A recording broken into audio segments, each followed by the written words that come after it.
Yes, thank you, Madam Mayor. I move to go into closed session to discuss matters relating to the location or expansion of industries or other businesses in the Greensboro area, including agreement on a tentative list of economic development incentives that may be offered. Do I have a second? Second by Mrs. Hightower. All in favor say aye. Aye. Aye. Opposed? That passes unanimously. We will be back by 5:30. Thank you.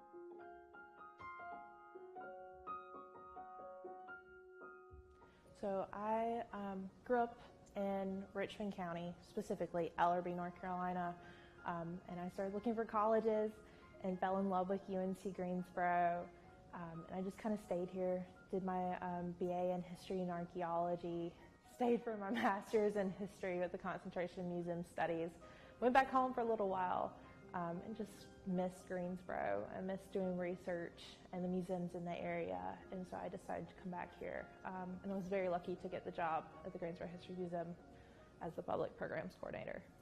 So for me, what drove me to really learn about African American history in Greensboro, especially East White Oak, was I love telling stories of those who, while people know their story, it's not very well told, or a lot of people just don't know about it. And just the community ties that I found with Black community centers and places like the historic Magnolia House have really kind of driven my research and to learn more about them. For me, East White Oak, as much as it was telling their story, I grew up as a textile girl. My grandpa grew up in a mill village. My dad still works in a textile mill in Cordova, North Carolina. And it was very much me telling their stories, but taking time to be able to reflect on my family history. And it was so great to be able to work with the East White Oak Community Center, mostly their board. I was able to talk to a couple of community groups in the area, and another really big group that I talked to was the White Oak Legacy Foundation, who are working to really preserve especially White Oak's history and kind of the history of heritage jeans, and trying to keep that going despite the mills being closed. And I just kind of interacted with people who've already done exhibits. The Fabric of Memory exhibit was done by UNCG in 2016, so I was interacting with some of the historians who worked with that. People at UNC Wilson Library, where the Kahn collection is, and just UNCG archives. Greensboro History Museum, of course, has a lot of the historic photographs, so I was very lucky to work with Elise Allison, our archivist there. So I like to start the history of East White Oak Mill Village is, what is a mill village?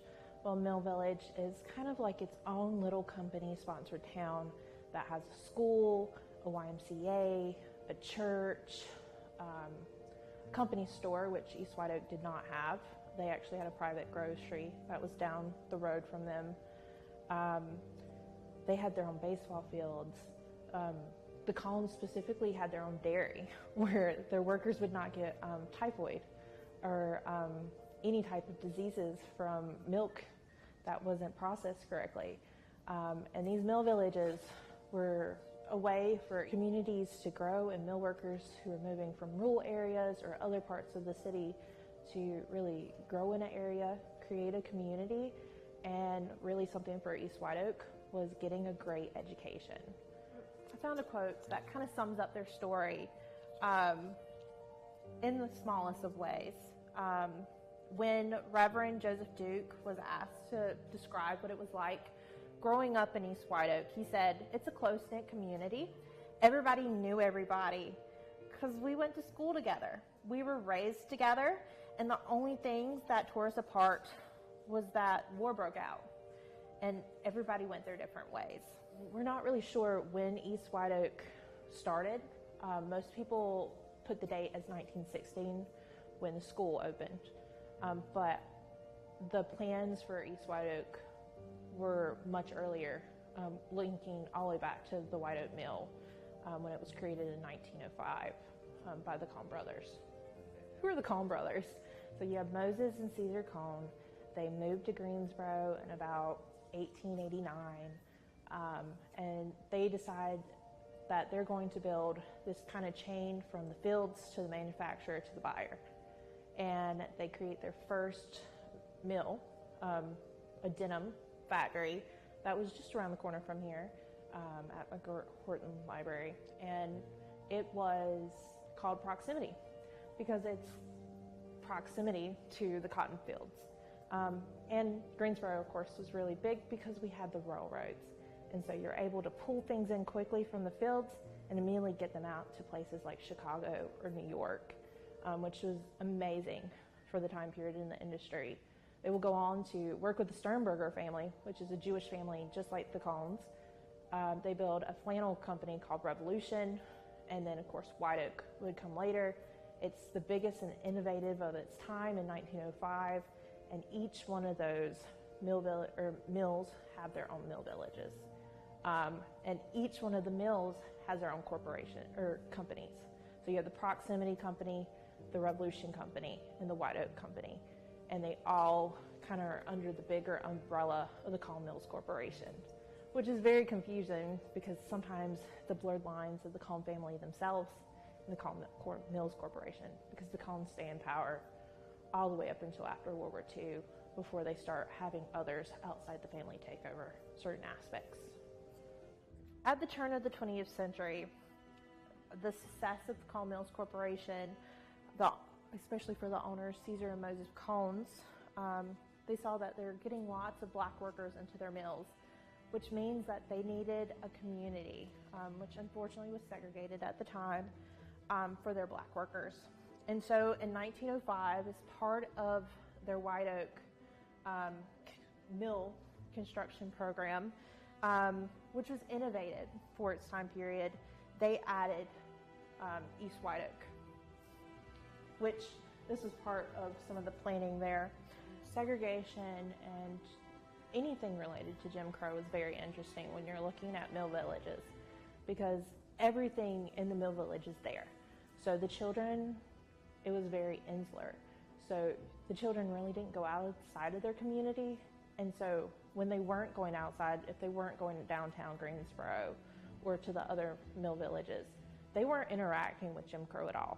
And they don't really remember it. If you look at the oral histories that were collected by UNCG in 2009, they talk about how safe the community is, how great the community is. But when you start looking outside of that and what historians have looked at for segregation in textile mills, the textile mills were kind of a battleground when it came to politics and to segregation, because it's our number one industry in the South, especially in North Carolina. So the idea that you can integrate the mills, you'll be able to integrate the rest of the South was really big, especially with the American Friends Committee and a lot of the unions. And it's heavily documented with Cone, because Cone has reaches all the way into the Deep South. They're one of our larger manufacturing companies overall in the U.S.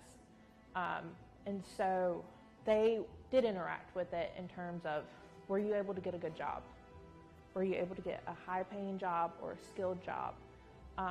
And while Cones integrates really early on in the 1920s, most of the time you do not. You're not able to, because places like South Carolina, they created a law back in 1915 that said no blacks could work within the assembly line because it had to stay segregated.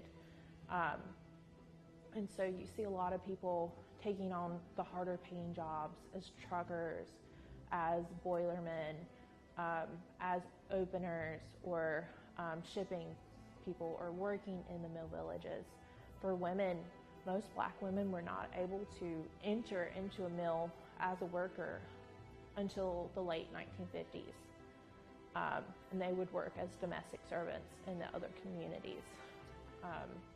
And this could also be dangerous because the KKK, as much as the unions were involved in the mills, the KKK were too.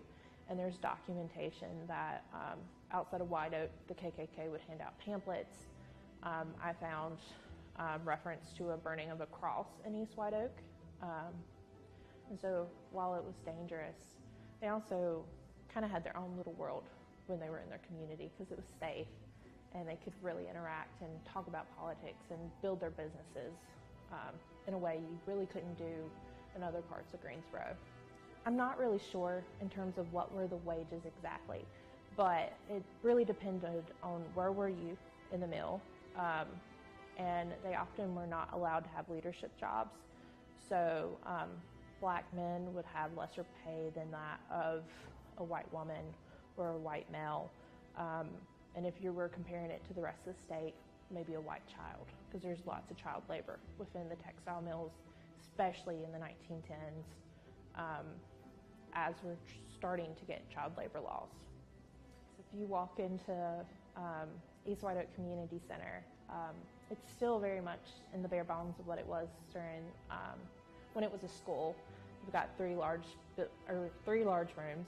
These are still active spaces where lots of the community members come in, they rent it, they have their weddings, they have their parties. And so how do you create a space that you're able to tell a story but also allow open floor plan for it to be multi-purpose? Was really a struggle. And the story itself, there's so much you could talk about and there's so many panels. I mean, I've left maybe 2 out from our presentation today, and it only tells like a drop in the ocean of the stories of East White Oak. So I sat down with the community board and I was like, what do you want to see in this exhibit? What story do you want to tell? And then I went into the research and looked at what historians were saying. I created kind of a script of these are some of the photographs I want to use. This is what I want to say. What do you think about it? And it was a lot of back and forth as I talked to other community groups, my professors at the time, because I was in graduate school. This was my capstone project for UNCG's Museum Studies program. And after a while, this is what we got in the end, but even up until the 2 weeks before, I was still editing things and changing things and finding new information that I really wished I was able to get more of into my exhibit. If you want to see the exhibit, it's still on display at the East White Oak Community Center. So if you're going for a program or anything else, it is there. I was talking with the director, Alice Strite, and they're working on what hours they're going to have.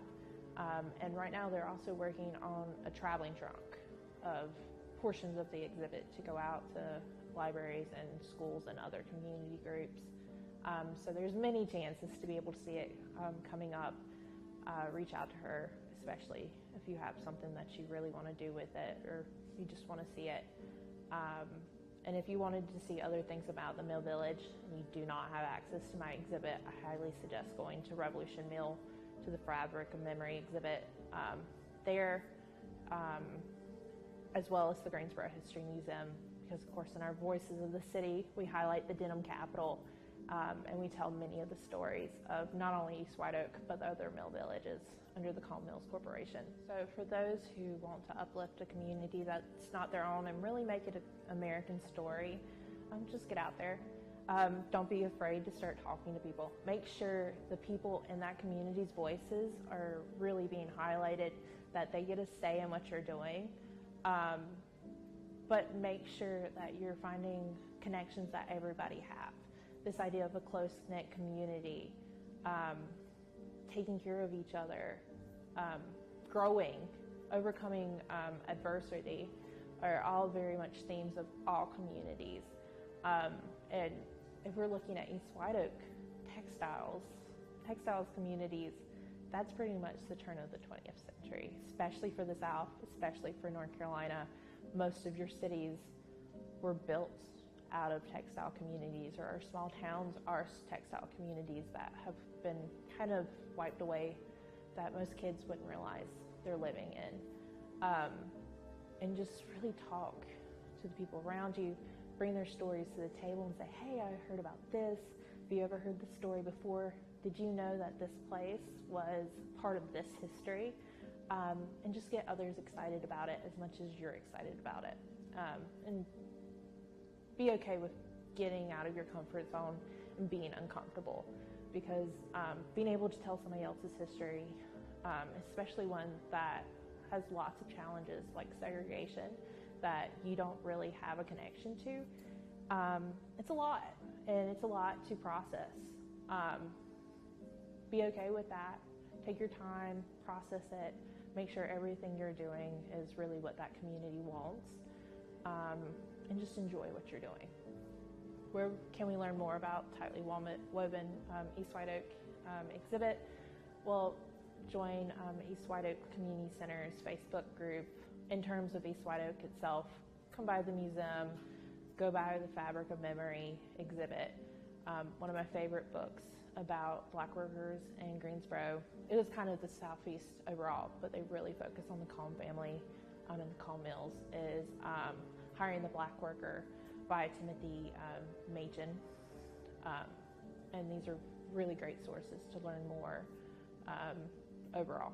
So check out the Greensboro History Museum website, social media, Facebook, Twitter, Instagram. See more about what I'm doing. Because I'm the public programs coordinator, I'm interacting with all types of amazing work that we're doing there. Just follow us. If you've missed one of our programs, go see our YouTube channels, check out our podcast, and stop by the museum to see our amazing exhibits, especially our new one.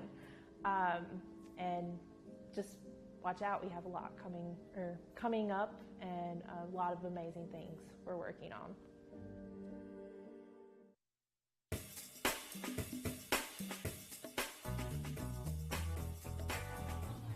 Hello, I'm a Starship delivery robot. And this Starship delivery robot is one of 50 roaming North Carolina A&T's campus, delivering food to hungry scholars. So, Jesse, what is Starship? Well, Starship is a delivery service. We mostly work with campuses here in the U.S., and basically we just take food from our vendors, like Pavo's here, and deliver it to our customers on campus, the students, the staff, the faculty. And it's meant to be very convenient, very cost effective. And so far it's been very well received. So how does it work? Well, you download the app and you have a selection of merchants on that app. You tell the robot where to go after you've placed your order. And the robot comes straight to you. You unlock it with your phone, go about your day. Okay, so explain exactly how it works. The student does the order on the phone, and then what happens? Yep, so all of our restaurants are on the app, and they will go to, let's say, for instance, Starbucks. They'll go in, they'll order what they want. That order goes to the back of the house in that restaurant. We fulfill it, and then we have more or less a cell phone. We take it out to the robot. We drop the order in. There's a barcode that's on the robot. We scan it with that phone. It'll lock the lid, and then it goes off to where it was ordered from. Once the student gets it, or anyone on our campus, they have a barcode on their cell phone. They scan the robot, it unlocks, they take their order out, and the robot's on its way. And back to fulfill another order. Back for another order.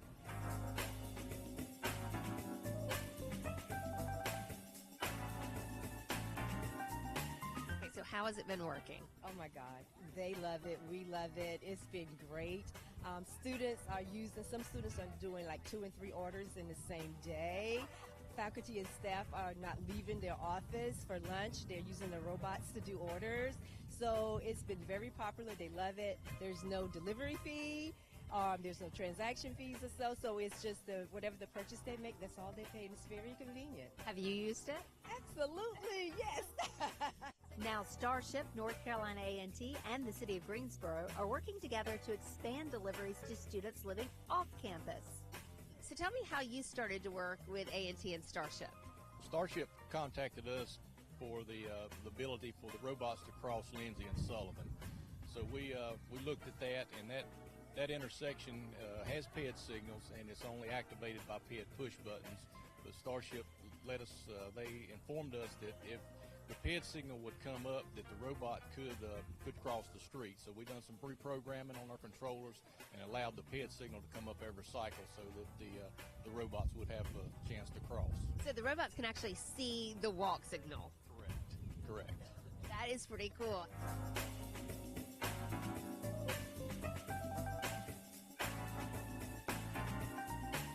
And for them to first be on campus and now to be expanding outside of campus, what is that like? Oh my gosh. With the expansion, you just don't know how much excitement that has brought to our students living in the apartments with at the Aggie Point.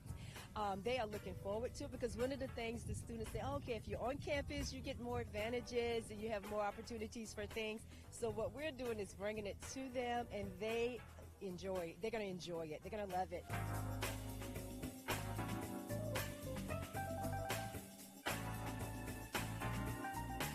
Had you ever done anything like this before? No, this was the first time we've ever had a request like this. It's pretty cool. So what is it like to see robots wandering the streets of Greensboro? Well, just out here on the campus, it's pretty wild and pretty neat. But I've seen them make a couple deliveries here standing so far, so it's pretty neat. Starship is saying, this is the future. We're only going to see more things like this. Do you see it inspiring students here who may be thinking about a career that, and this could be a jumping off point for them? Oh, absolutely. I mean, when you talk about autonomous vehicles, you talk about engineering, you talk about transportation logistics, where it gives them that opportunity to start that mindset. Okay, how does it work, and learning all the ins and outs from ground roots about it. So I think that, yes, it will inspire students to sort of to look at majoring or even finding opportunities to have job opportunity, to have a job with a Starship company or a company of a similar style or so. To expand outside of campus, I mean, this is just the small start to that. Can you envision a time where we might see them all over Greensboro? Yes, I can. And Starship is, I think, working on a program to where it'll be like a Bluetooth connection from the robots to our controllers that will call the PED signals instead of us calling the PED signals every cycle. Did you ever imagine that you would be having robots deliver your lunch when you first came to work here 20 years ago? I am still pinching myself. I could not believe this. This is really amazing for us. Would you order a pizza or a sandwich from a robot? Yes, ma'am. I sure would. Are you looking forward to being able to do that? Yep. I hope we get it downtown at City Hall. That'd be neat. Me too. That sounds fun. Yeah, what are we going to have first? Who's buying? But we can talk to the city manager about that. Starship robots will start making off-campus deliveries in August of 2022, and in the future, you may see more of them expanding their footprint in Greensboro.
My name is Dominic Amendum, and I'm a professor at UNCG. We moved to Greensboro because it was just the right time for our family to leave New York City, and it felt like the city was starting to beat us down, and we wanted to go somewhere where the quality of life could be better for our family. We love to take our kids to all the playgrounds and parks around Greensboro. We go to LeBauer Park downtown. We have a small playground right here in Sunset Hills, so we're constantly out and about and enjoying the good weather that North Carolina has to offer. One thing that makes Sunset Hills so amazing and exciting is our holiday tradition of lighted Christmas balls. Every old oak tree in our neighborhood is filled with these lighted Christmas ornaments, and this tradition is used as a fundraiser for local food banks. I'm Swati Argade, and I'm a fashion designer and educator. We love Sunset Hills so much. It's a great community, a lot of like-minded people. Every day we're out walking around with our family and our dog, meeting our neighbors, and enjoying the historic neighborhood that it is. One of the best things about being in Greensboro versus being in Brooklyn is that our 10-year-old daughter can just jump on her bike and spend hours outside, and something that we weren't able to experience when we lived in the city. There are definitely some restaurants that we love to eat at. Bandito Bodega is one of our favorites. We're going to Undercurrents on Friday. But my favorite place to eat in town is at my mom's house. Sunset Hills is the best neighborhood we could have moved to. The community here is amazing. We know all of our neighbors. It's just the most incredible community vibe that I could have ever imagined.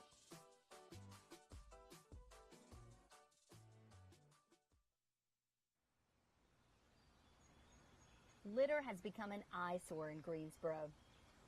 Let's take pride in our city and do our part to keep our roads and streams litter-free. Keep the green clean.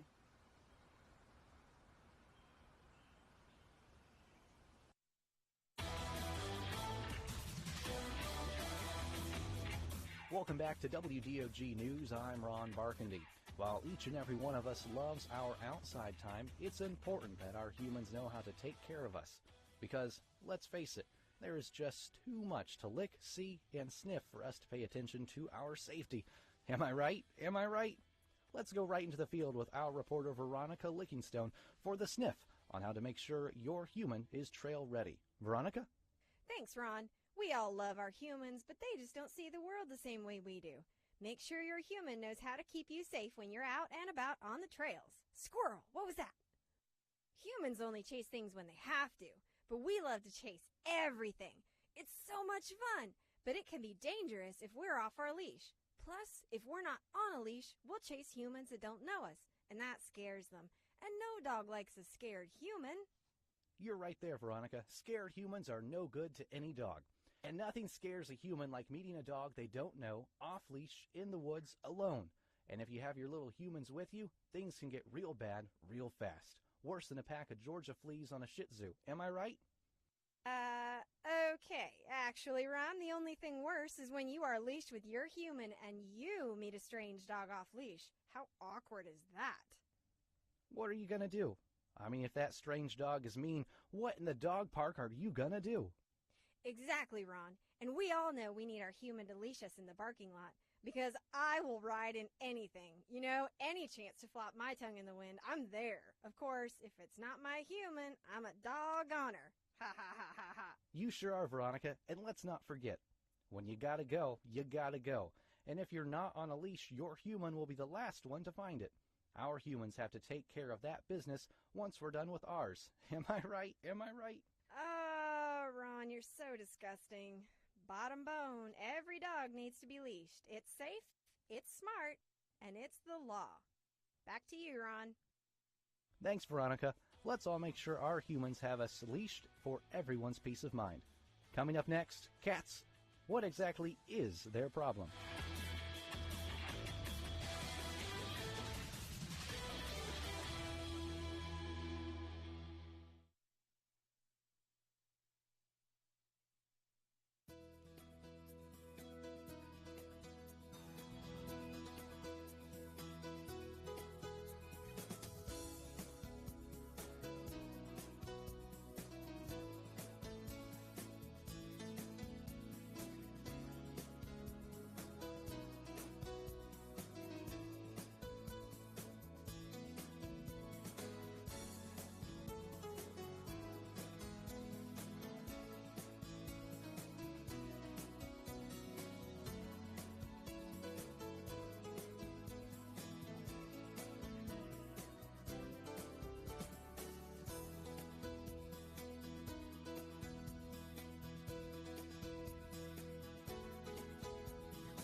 Can I have a motion to return to open session? So moved.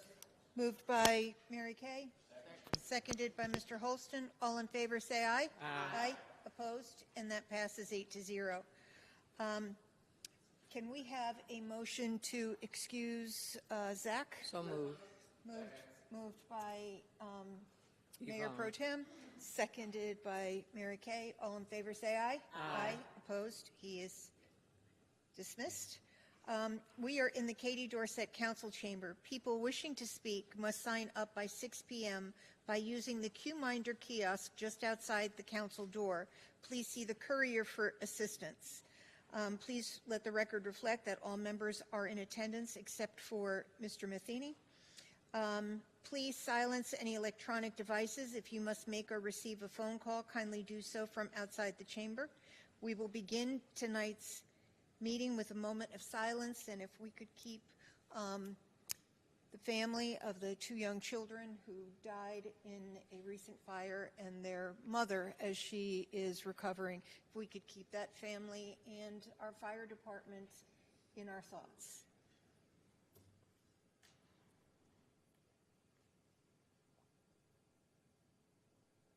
Thank you. Mary Kay, would you lead us in the pledge? I pledge allegiance to the flag of the United States of America and to the republic for which it stands, one nation, under God, indivisible, with liberty and justice for all. We welcome speakers to address council on specific agenda items. During the first meeting of the month, time is dedicated for speakers to address council on non-agenda items. All speakers are allotted 3 minutes for comments. The City of Greensboro is committed to promoting an environment that is free of discrimination, bias, and bullying. Zoom participants are requested to mute their microphones until they are called upon to speak. All meeting attendees are expected to respect the speakers and council deliberations. People disrupting the meeting will be removed from the meeting. All council members must vote on all items unless there is a direct financial interest. All motions will be moved and seconded. The mayor will announce the vote total. We do have a consent agenda for items G1 through G7, which are a grouping of agenda items that are voted on with one single vote to expedite what are believed to be routine and non-controversial items. Any council member may withdraw an item from the consent agenda for the purpose of voting no. Items removed from the consent agenda for discussion will be placed on the April 17th City Council business agenda. This meeting does include closed captioning. Depending on the length of tonight's meeting, we may take a short recess around 7:30. This is the time for our consent agenda. Is there a motion, or does anything need to be removed? Madam Mayor, Sharon? I sent questions on item G4. I'm just not satisfied with the answer. I questioned the memo, but I'm going to let it go at this time. But please know, Mr. City Manager, I'm not pleased at all with what this memo says. Sharon, do you want to move G4, remove it for the purpose of voting no?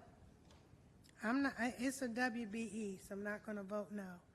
I just don't like the way the process was handled on this. The process was not done right, and so. So we do have a motion by Mayor Pro Tem, seconded by Mary Kay. Again, if we can push the buttons and verbalize it at the same time. Excuse me, Madam Mayor. I think when you read that, you said G1 through G7. I think it's supposed to be 17. Thank you for that. G1 through G17. Council, please vote.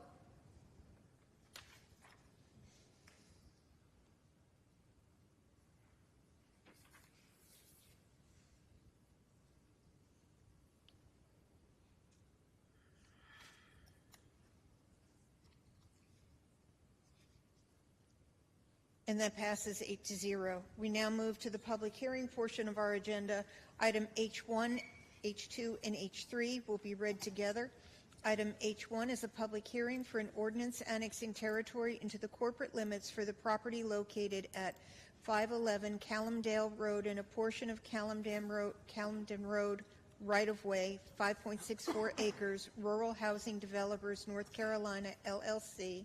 Item H2, a public hearing for an ordinance for original zoning for 511 Callumdale Road, Tracy Dusenberry and Halcyon Companies on behalf of Ryan and Douglas Hamilton. And item H3, a public hearing for an ordinance for original zoning for a portion of Callumdale right-of-way for the City of Greensboro. Mr. Kirkman, and we do have a few speakers who are signed up to speak in favor of the item. Mr. Kirkman. Thank you, Mayor Vaughn, members of City Council. The request this evening is to annex property into the city at 511 Callumdale Road, as well as a portion of the Callumdale Road right-of-way. The property is currently in our zone, County RS30, which is residential single family. North and east of these requests are currently zoned city, CD RM12, conditional district residential multifamily. South of the request is County RS30 and County AG agricultural, and west request is County RS30, residential single family. The properties right now are currently undeveloped. North and east of the request is a multifamily development project that is under construction right now. South of the request is undeveloped land and Interstate 85. West of the request is undeveloped land as well as other parts of the Callumdale Road right-of-way. These properties are designated as residential on the future land use map of the comprehensive plan and as urban general on the future built form map. Staff has concluded that the original zoning request does support the Building Community Connections goal to maintain stable, attractive, and healthy places to live and raise families, and the Creating Great Places strategy of meeting housing needs and desires with a sufficient and diverse supply of housing products, prices, and locations. The proposed districts allow multifamily and other residential uses at a density similar to uses already existing in the surrounding area, and staff is recommending approval of these requests. The Planning and Zoning Commission heard these requests at their February 20th meeting. There were 3 speakers in favor and none in opposition, and the Commission voted to recommend approval of the annexation and the original zoning requests. I can answer any questions.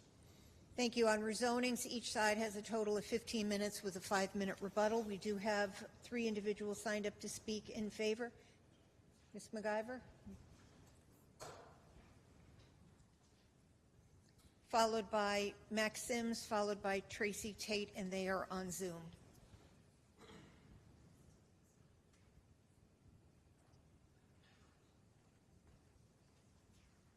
Hello, Council. Cheryl McIver, 404 Westmont Council Drive, Greensboro, North Carolina. So this is more related to the building, not necessarily the annexation, but it all goes together, I know. The Southeast Coalition did meet with Tracy and her team.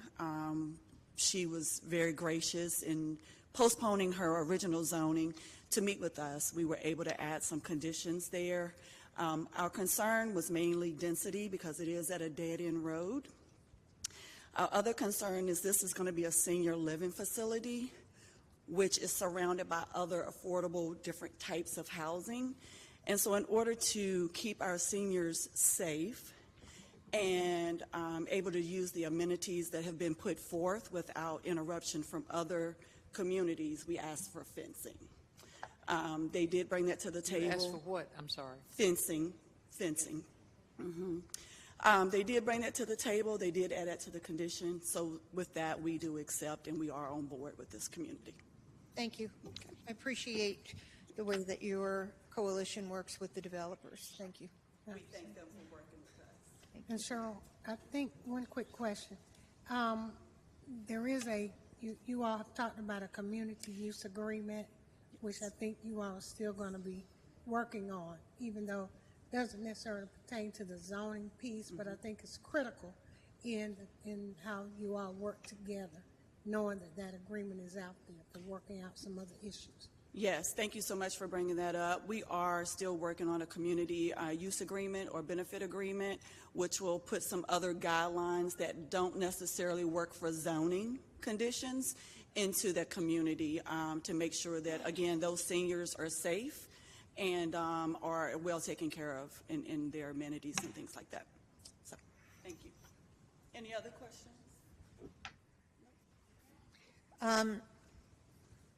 Mr. Sims? Madam Mayor, my name is Max Sims, 601 East Market Street, Greensboro, North Carolina.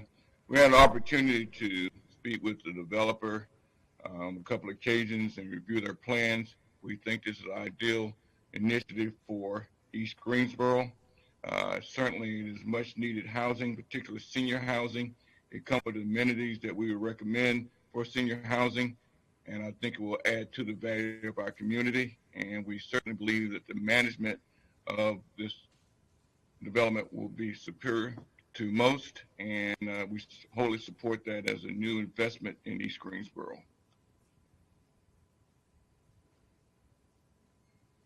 Thank you. Tracy Tate? Hi. My name is Tracy Dusenberry Tate. I think we need, can you turn your volume up?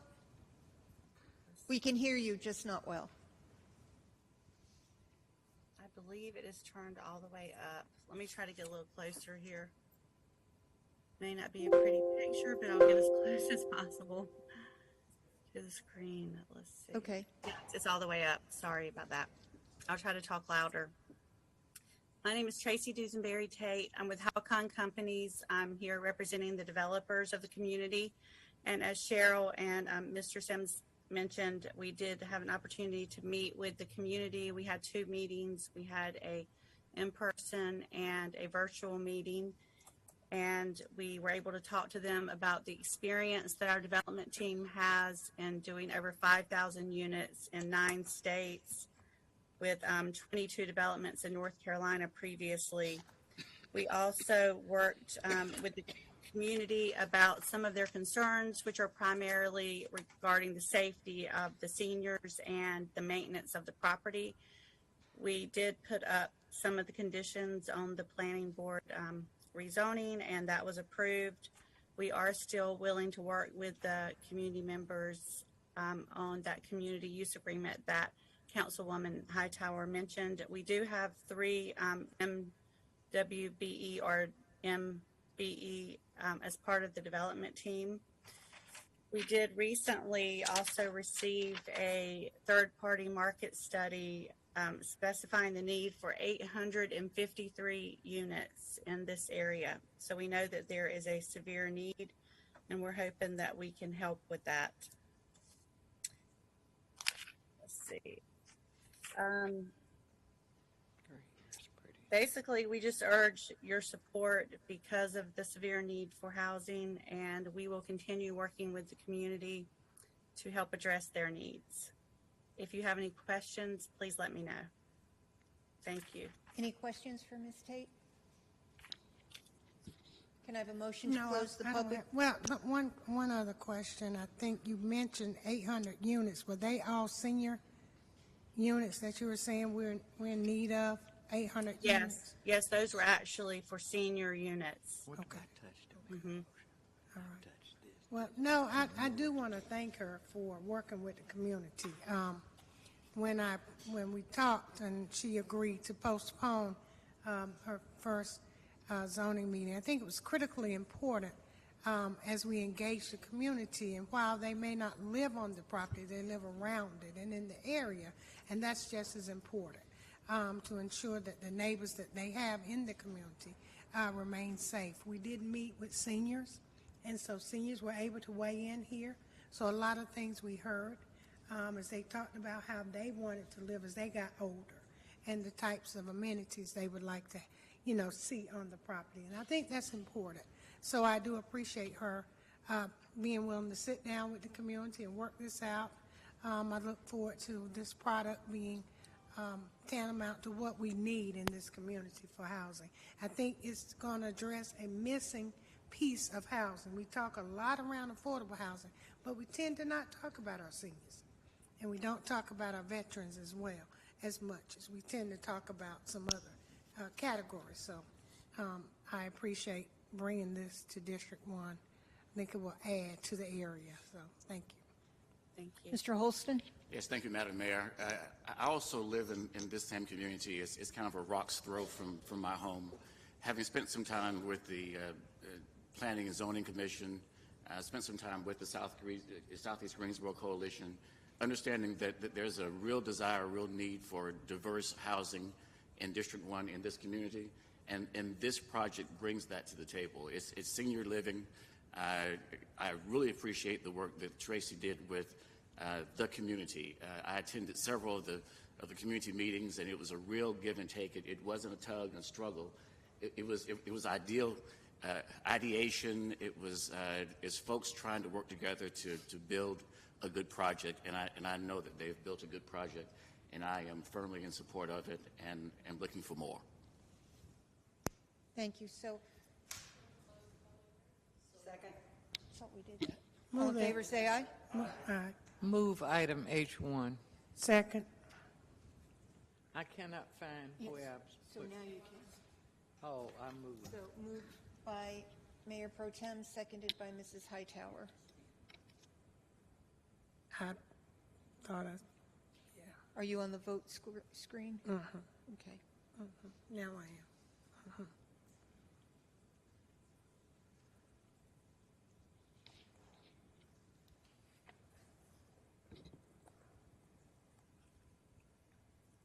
So that passes 8-0. Item H2 requires a statement of consistency. So move the item. Second. Mrs. Hightower? Greensboro City Council believes that its action to approve the original zoning request for the property at 511 Camondale Road, County RS 30, residential single family to city CD RM 12, conditional district residential multifamily 12, to be consistent with the adopted GSO 2040 comprehensive plan, and considers the action taken to be reasonable and in the public interest for the following reasons. Number one, the request is consistent with the comprehensive plan future built form map and future land use map. The proposed city CDRM 12 zoning district, as conditioned, permits uses within which fit the content of surrounding area and limits negative impact on the adjacent properties. The request is reasonable due to the size, physical condition, and other attributes of the area. It will benefit the property owner and surrounding community, and approval is in the public interest. Council, please vote.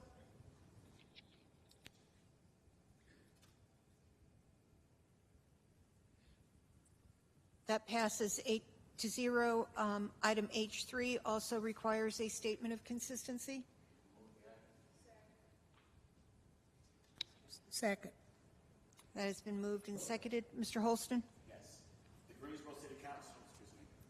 The Greensboro City Council believes that its action to approve the original zoning request for the property at a portion of Callumdale Road, east of Randleman Road, from County RS 30, County Residential Single Family, to City RM 12, Residential Multifamily 12, to be consistent with the adopted GSO 2040 Comprehensive Plan, and considers the action taken to be reasonable and the public interest for the following reasons. The request is consistent with the comprehensive plan's future built form map and future land use map. The proposed City RM 12 zoning district, as conditioned, permits uses which fit the context of surrounding area and limits negative impacts on the adjacent properties. And the request is reasonable due to the size, physical conditions, and other attributes of the area. It will benefit the property owner and surrounding community, and approval is in the public interest. Council, please vote. Or did we? That passes 8-0. We'll now move on to items H4 and H5. We do have two speakers in favor if needed. H4 is a public hearing for an ordinance annexing territory into the corporate limits for the property located at 6450 and 6454 U.S. Highway 29, 39.2 acres, A.F. Burton, LLC, and item H5, public hearing for an ordinance for original zoning for 6450 and 6454 U.S. Highway 29, Amanda Hodiern on behalf of Jeffrey White and A.F. Burton, LLC. Mr. Kirkman? Yes, thank you, Mayor Vaughn. Again, the request this evening is for annexation and original zoning from County AG Agricultural to City CDR5 Conditional District Residential Single Family. North of this request is currently zoned City CDR5. East request is zoned City Plan Unit Development, as well as south of this request, and west request is zoned County RS30 Residential Single Family. The subject properties are currently undeveloped at this time. North of the request is undeveloped land. East of the request are single-family dwellings. South of the request are single-family dwellings as well as dedicated open space. And west request across the highway is a religious assembly use and undeveloped land. This area is designated as residential on the future land use map of the comprehensive plan and currently designated as ex-urban on the future built form map of the comprehensive plan. There is a condition associated with this request, as you see on the screen. Do we have to accept that? No, that is or already has it advertised been- as part of the request this evening. So we'll note that if this request is approved this evening, that the designation will switch from ex-urban to urban general on the future built form map. Staff has concluded that this request does meet the comprehensive plan's creating great places goal to expand Greensboro's citywide network of unique neighborhoods, offering residents all walks of life a variety of quality housing choices, and the building community connections goal to maintain stable, attractive, and healthy places to live and raise families. The proposed City CDR5 district allows uses that are similar to existing uses in the surrounding area and provide additional housing opportunities in this predominantly residential area, and staff is recommending approval of these requests. The Planning and Zoning Commission heard the annexation and original zoning request at their February 20th meeting. There was one speaker in favor and one speaker in opposition at that meeting, and the commission voted to recommend approval of both the annexation and original zoning. Can I answer any questions? Move. Questions for Mr. Kirkman? Move item H4. No. You need to close the public hearing, though. That has been moved by Mayor Pro Tem, seconded by Ms. Abuzwaiter. Council, please vote.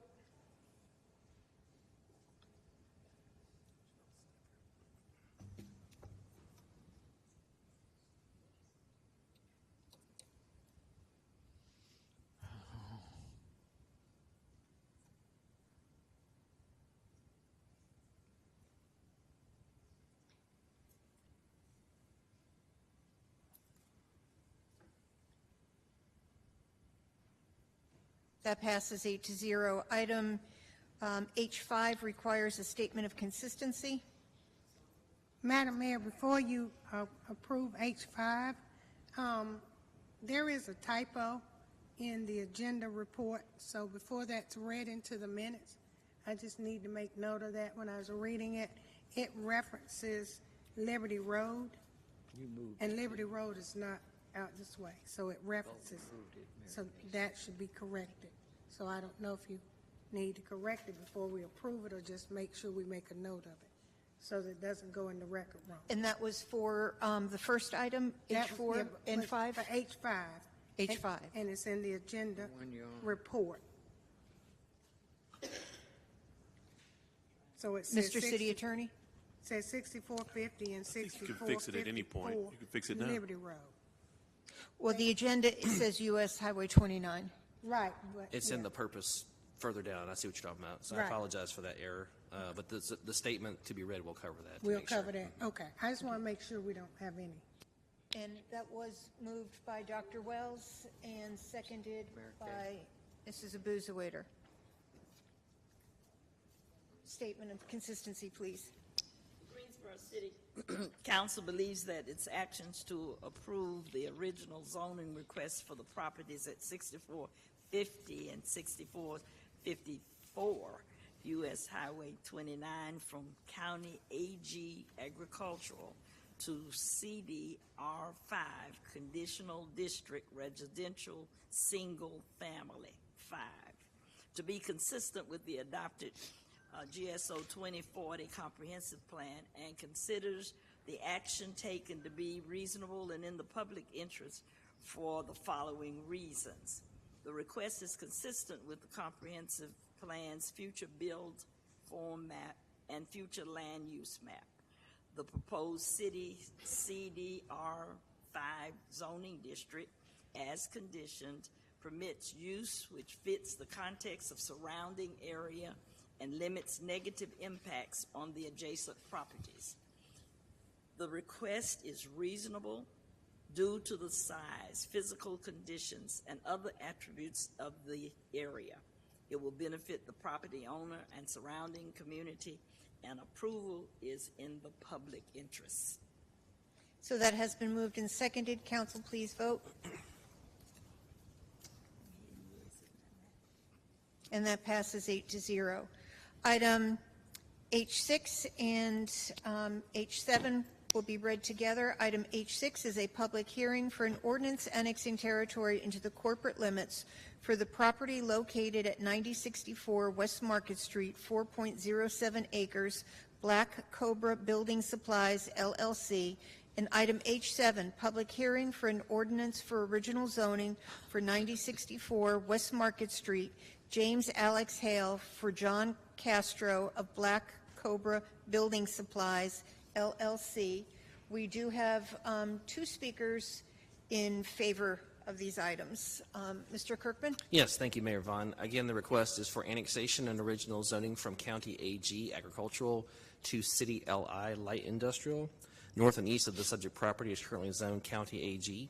South of the subject property is zoned City LI, and west of the subject property is zoned City PI, public and institutional. The subject property does currently contain a single-family dwelling. North of this request is currently undeveloped. East and south of the request are various industrial uses, and west of the request is an educational use. The subject site is designated as within the employment area in the adopted Western Area Plan and urban general in the future built form map of the comprehensive plan. Staff has concluded this request does support the comprehensive plan's growing economic competitiveness big idea to build a resilient economy with the goal of increasing and preserving the inventory of developable sites compatible with corporate and industrial uses, and would note that this district is intended generally to accommodate limited manufacturing, wholesaling, warehousing, research and development, and related commercial service activities which in their normal operations have little or no adverse impact upon adjoining properties. The request does allow uses that are complementary to the uses already existing in the surrounding area, and staff is recommending approval of the request. The Planning and Zoning Commission heard the annexation and original zoning at their February 20th meeting. There were no speakers on this item, and the Commission did vote in favor to recommend approval of both the annexation and original zoning. I can answer any questions. So we do have two people speaking in favor. If you're here for questions or if you want to make any statements, that's entirely up to you. Thank you. Are there any questions for Mr. Hall or Mr. Carroll? Move to close the public hearing. Second. All in favor say aye. Aye. And that passes 8-0. Move the item. Moved by Mrs. Thurm, seconded by Ms. Abuzawader. Council, please vote.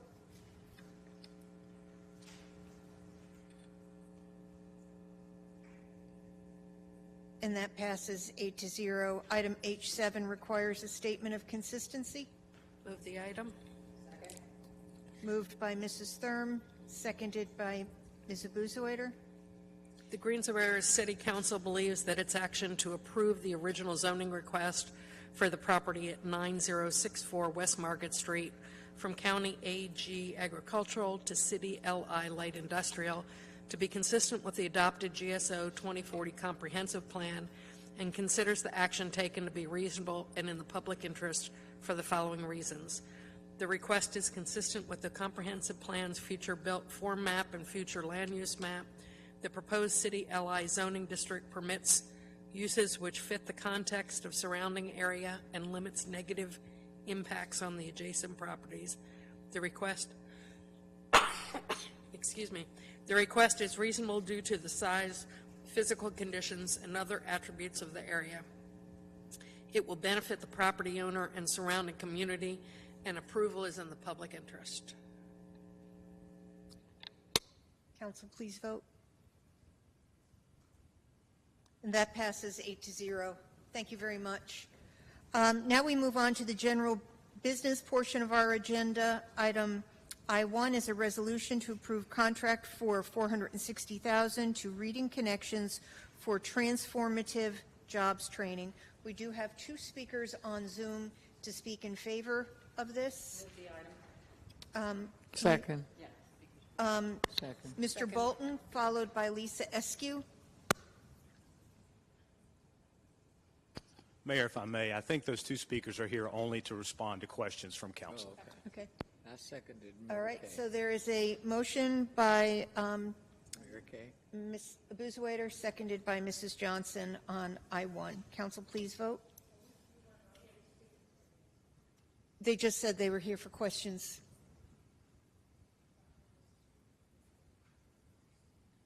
No, Mr. Davis just told us that that's why they were here.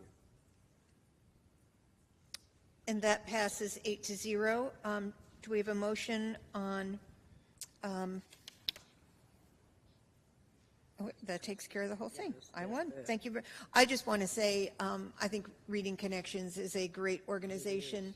Mrs. Hoffman and I served on the board way back when, and they do really incredible things for people in our community. And you know, they used to just focus on adult literacy, but now they're looking at literacy across the board and helping people who have English as a second language. So I want to thank them for the great work that they do on a daily basis. Right. Item I-2 is a resolution to approve contract 11095 in the amount of $1 million to YMCA of Greensboro for the Restoring Hope project. Move the item. Move the item. Move the item. I did it properly. Well, the screen jumped before I could touch it, so who touched it? Because Well, I think the issue is that it takes a while for that move screen to come up, and it's very frustrating. And then it jumps, because I was sitting here, and it jumped. So, may I ask, I know that we all favor the YMCA, and I think that there is a move and a second on all of it, so who was the mover on that item? I moved it properly. Moved by Mrs. Johnson, seconded by Ms. Abuzawader. Council, please vote. Oh, we did have a speaker, Larry. There's no last name. It's Colonel Burnett, because this money benefits Hayes Taylor. Larry, would you like to say anything? Thank you. As you can see, they're all fighting over who's going to move it. So we're very pleased. Thank you for the great work that you do as well. It's in my district. I moved it. Well, I know, but at large, we like to motion things too, so I'll give it to Ms. Hightower. If you could make that change, moved by Mrs. Johnson, seconded by Mrs. Hightower. Council, please vote. Thank you. Okay. And that passes 8-0. Thank you very much. So I just want to say, though, is Colonel, I don't know, did Colonel leave, or is he still here? This money will help Camp Weaver, and it will help their 5-star daycare. So I think that's the thing that's important. They will be able to expand their daycare. And so I'm glad that we were able to help fund this with our ARP money. I think it does just what we're supposed to be doing with our ARP money, and that's making sure we're serving those that are underserved. And so this will allow our children to be able to have a stellar daycare under Colonel Burnett and his staff. So, thank you. Thank you. We now move on to item I3, which is a resolution approving change order number 1 to contract 2020-0200 in the amount of $3,232,000 with Kagan Construction and Rehabilitation Services for sanitary sewer and water line rehabilitation 2020 project. Where is it to speak? It's up by the microphone up top. Mrs. Hightower? Yes, so I have some questions, and I think maybe I sent some questions. Not sure where I got an answer. This is for a change order. Can you hear me okay? This is for a change order. And one of my questions is, there is a contingency fund whenever we do these projects. What happens to that money? Because it actually sits to the side. There are no goals put on that money because you don't know what it's going to be used for. So actually, this $3 million change order really means that $4 million is going to be part of this contract. Do we get that that contingency, whatever that 1% is, of the initial contract, and I believe it was 11 million initially. Where does that contingency go? It can be part of the equation, but I'm going to let Mike speak specifically to these change orders associated with the multiple projects, and then see if we can answer it through that. So yes, that contingency, we put in most of our construction contracts, we will put contingency in there to cover unforeseen conditions. Sometimes we'll have issues in the field and that aren't addressed in the design or in the construction documents, and the contingency is there is to help us so we can continue to move the project forward.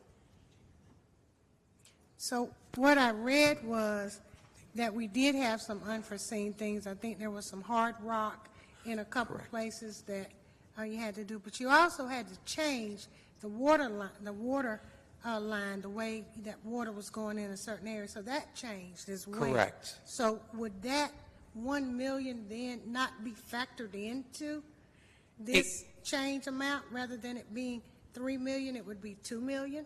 It can be. Sometimes the contingency is usually only a small percentage of the whole contract. So in this case, the contingency wouldn't be enough, it's not enough for us to continue to do the additional work that you had mentioned. But the other thing is this change order is doing is it's going to fund additional rehab in 3 other areas. Right. So correct. You are correct. We like to try and keep the contingency whole through the project, because if we use the contingency early, and we have problems towards the end, then the project could stall. So really our intention is when we have a construction project, we allow it to continue. We minimize the amount of times that we tap into the contingency. And the good news is at the end of the project, if we don't use all of that contingency, it goes right back into our enterprise fund. And so see, that was what I was asking. Where does that contingency go back to? goes right back into the enterprise fund, and actually it'll fund a future project. We use that as part of the dollars for future projects. Right, because when you look at goal setting spreadsheets, the contingency has no goal set on it. It's basically Correct. 0. So that's because you don't know what it could be. Correct. It very well could be here that if you utilized it, then you would be able to set a goal on that $1 million+ dollars. But if it's coming back, it's not going back to the contractor, then I'm a little bit more comfortable with that. Absolutely, yes. It goes right back to the enterprise in this case, and we'll apply it to a future project. And the only other question I had regarding this, and I went through the various changes, was there no concrete work done with this change order, even though you're doing the same work that you did with the 11 million? Matter of fact, you're doing a little bit more. Yeah, because there's one MBE that in these goals got decreased. Typically what happens in a change order, when you set a goal, when you come back and start adding more money, it really builds up the contract, but then the goals actually decrease because you start using some of the subs less. Correct. In this case, just like you had mentioned, we changed the type of rehabilitation we're doing, and most of that work fell back on the prime versus the subs. And the reason why we had to change the way that we're doing rehab is because of the conflicts and all of the complexities of this particular area. We were going to try and do it with, in this case, we were going to do pipe bursting. So we're going to take a sewer line and we're going to run a line through it and burst it and run a new one through it. But again, all the utility conflicts, the trees, the other complexities, it was best for us to move the utility into the street, and that's more of the prime's work versus a sub. So unfortunately, you're right. The participation by the subs went down because of the change we made. Which is why our numbers are never going to change. Our numbers are never going to go up because every change order, you are decreasing participation. So could you not go back and revisit the change to say, is there other potential for MWB work within that body of that? Or are you just going back and saying it's a sole source now, the prime will do strictly all the work? It's just something to consider. Absolutely. And that's a conversation we certainly can have with all of our contractors. Just say, if we're with this change order, we can certainly look to see to maximize the utilization of subs. Absolutely. Yeah, I mean, some of the participation was good. One sub, it did get up to $1 million, but one completely got nothing other than the 100,000. That was, well, 8, was it 100? And that was it. So, I mean, we keep saying MWBE is a way to be inclusive, but really when you look at the nuts and bolts of it, it's really not. It's really not benefiting those we think it should benefit or we want to benefit. So maybe we have to find a creative way to look at some of these projects. And so, and I know it's complicated work, Mike, I get it, but they want to learn it too. And that's an opportunity for mentor protege, something along those lines, and working with these water lines and things. So I'd like for us to really look at some of that. Okay? Thank you. We can. Thank you. I appreciate it.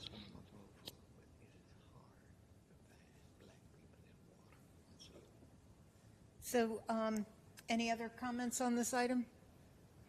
So, let's see, do we have that was moved by Mrs. Hoffman, seconded by Mrs. Thurm.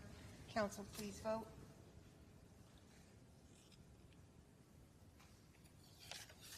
That passes 8-0. Our final item is I.4, a resolution authorizing low-income homeowner assistance pilot program. Move the item. Moved by Mayor Pro Tem, seconded by Mrs. Hightower. Council Wells punched it. Well, you can have it go because I didn't get to punch it because it disappeared. You can have Council, please vote. So you had a joint second. And that passes 8-0. We really have to figure out a way, Madam Clerk, I don't know if there's a quicker way to do it, to get that move screen, the move and second screen up. There is a delay, and, you know, there's a question about who moved what, and I'm not the referee on that. Yes, ma'am. It seems when somebody does make a motion and then someone else seconds it, that's why it's disappearing, because it's been moved and seconded at that point. But that really hasn't been it. There are people looking to move, and it's not up on the screen. That's right.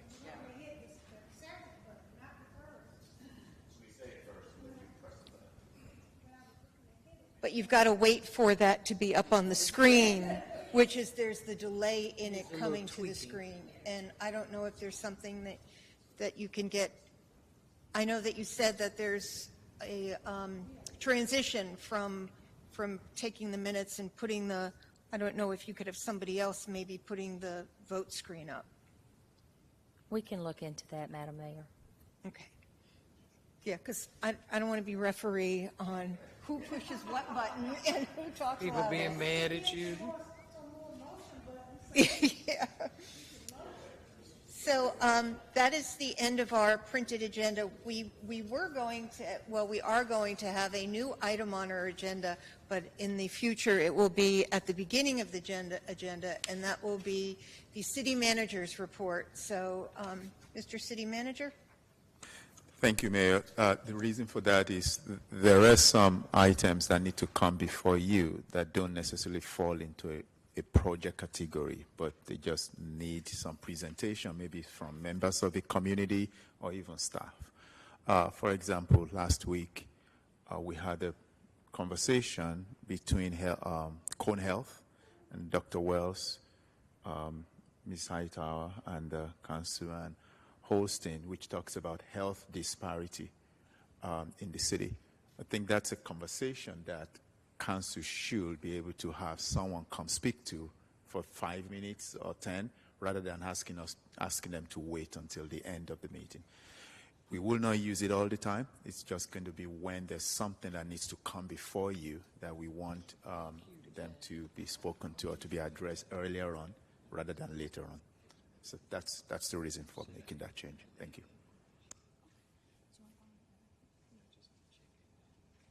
Anything additional? Nope. Okay. Thank you. So we will move on to board appointments. If you could say who you're replacing, Mayor Pro Tem. No, I don't have any. Mr. Buswaiter. Yes, thank you, Madam Mayor. I would like to appoint Mara Vasquez to replace Doug Bender, who resigned, to accept another commission appointment on the Human Rights Commission. Second. So that's been moved and seconded. All in favor? Aye. Aye. Opposed? And that passes unanimously. Thank you. Any others? Mr. Boozwaiter? Oh, no, I'm done. Mr. Holston? Mrs. Thurm?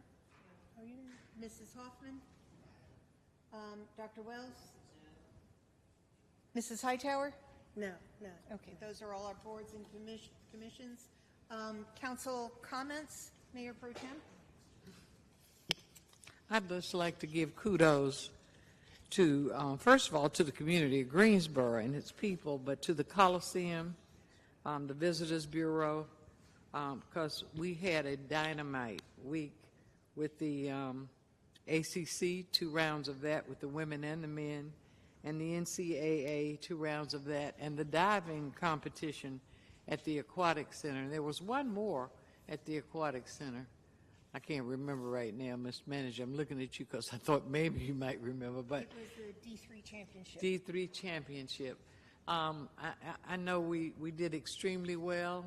I know the hotels were happy. I know the restaurants were happy. I know the gas stations were happy. But anyway, Greensboro citizens, I saw a few people and they said, you have such nice people in this city.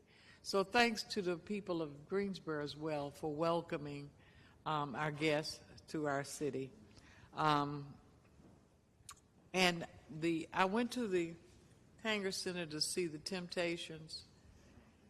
If you haven't been and you can go, it is fabulous. So I enjoyed it. I enjoyed the history. I've been following them for a long time. It was an excellent, excellent production. Thank you, Madam Mayor. Thank you. Mr. Boozwaiter? Thank you, Madam Mayor. And I would like to echo what Mayor Pro Tem Johnson said about the Coliseum, the staff, the team, the volunteers. I serve as your liaison to the Sports Foundation, and Richard Beard and his team have done an amazing job. Look at all the sports that are coming to Greensboro. I know the mayor has some stats she's going to read, but I know it was well over $33 million in economic impact for the last month with all of the tournaments and all of the swimming championships. And Greensboro was just named one of the top 40 sports business markets in the country. Stealing my thunder. Oh, I didn't know you had that one too. I'm sorry. We should have talked first. But anyway, you know, it's just so exciting that we are getting all of these kudos, and you've got to thank the team that does it, because, you know, Matt Brown, the Coliseum, Mike Perdue, Scott Johnson, Andrew Brown, the names could go on. And I'll leave, the Visitors Bureau, I know I'll leave names out, so I won't try to name any more, but it was fascinating to watch everything. And I want to give special kudos to GPD, because we saw a lot of out-of-town people.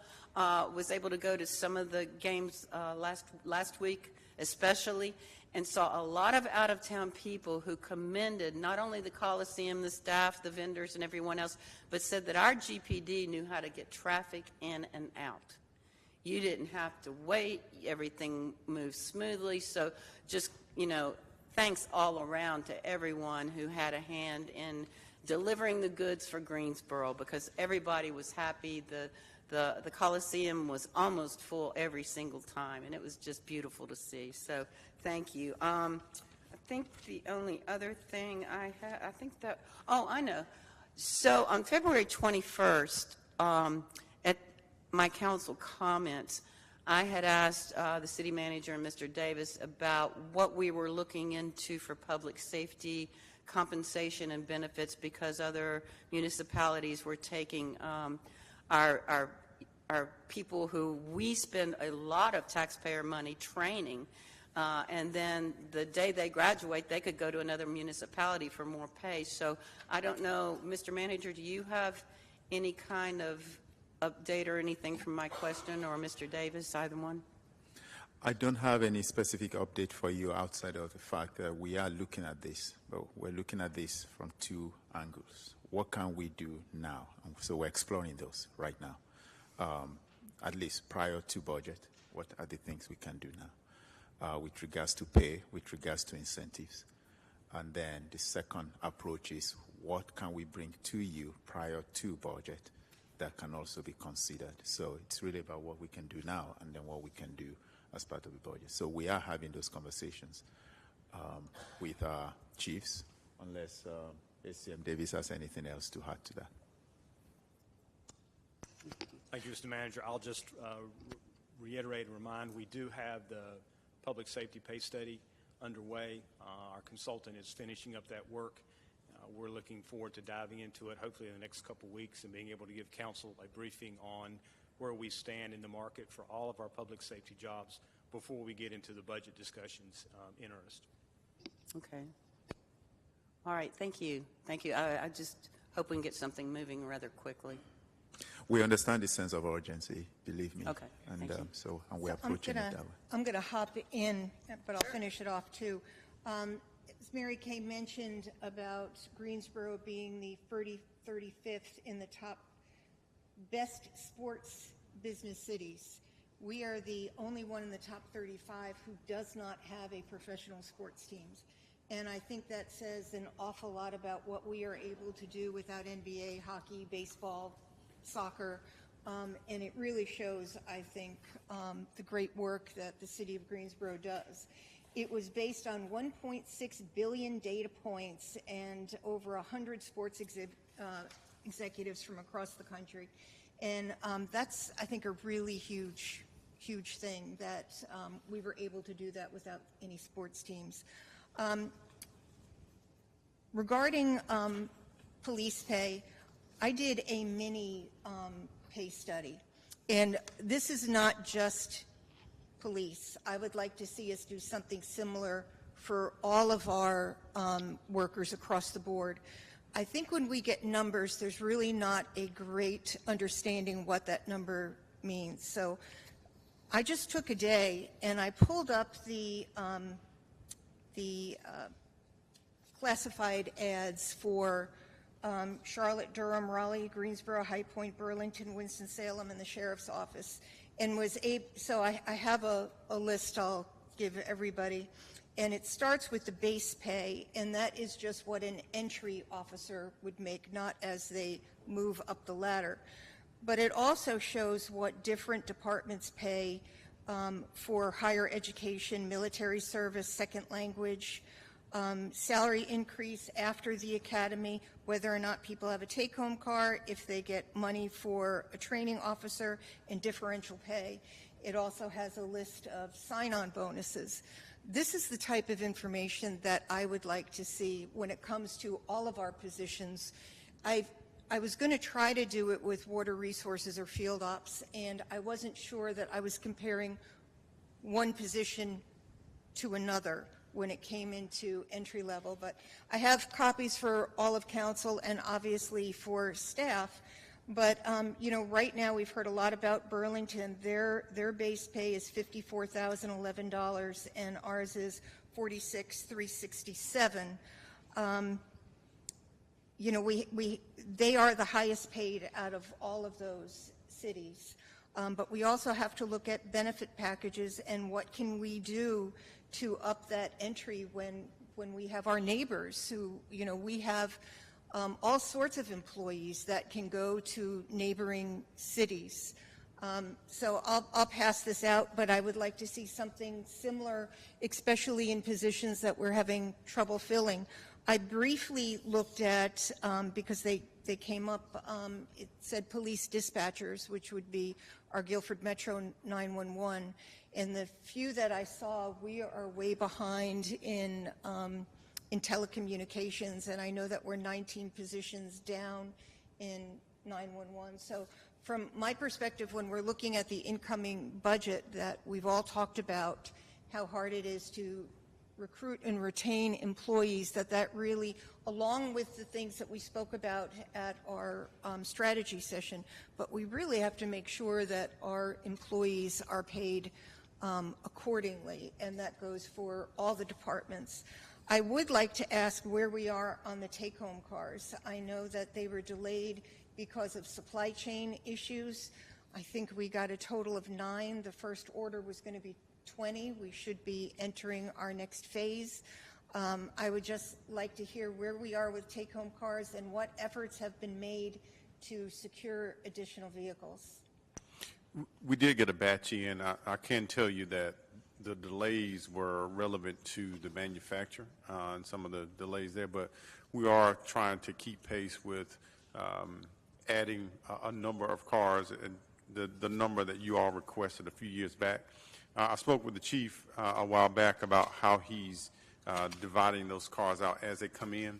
I can tell you there's a little bit of a process, and sometimes, you know, there's questions about whether how fast it comes out. With police cars, there's a complicated system of wiring and a number of things that take place. So it could be some time. Like if we get cars in next week, that doesn't mean they'll go on the line and ready to go.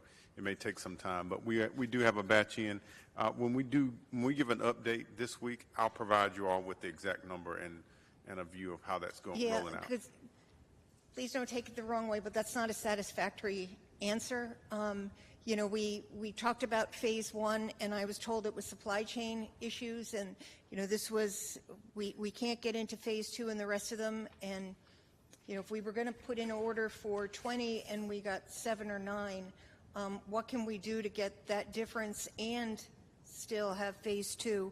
I know Mrs. Thurm wants to say something about this, but we also, through the ARP funds, talked about security fencing for across the street. Where are we, and with other, where are we with the security fencing for GPD and the satellite offices? I can get you an update on that in the next couple of days. I know GPD was working with engineering and inspection to get those done, but I'll get you an update. Okay. Mrs. Thurm? Yeah, I'd just like to add that when I did my last ride-along with GPD, one of the comments, and I was with a supervisor, one of the comments that he made to me is that some of them in the supervisory roles don't necessarily need fully outfitted police cars to drive around in when they're on duty. That they could take a Altima from CarMax kind of thing, or some other, he was just using that as an example. But there are positions that currently use police cars where they could free up police cars if they had just general cars to drive for work. And so I just want to throw that out there as something to look at during the interim where we can't get these police cars or we have trouble getting them on the road. Can we look at other vehicles? Because he said, like the car we were in, it didn't have the divider line. He said, there's no way I would take somebody into jail in this car. You know, it's just not equipped for that, but it's a police vehicle. So, you know, do we have ways of moving some of these around and possibly just procuring other vehicles for people that don't necessarily need police vehicles? He said, you know, slap a sticker on it and I'm good, kind of thing.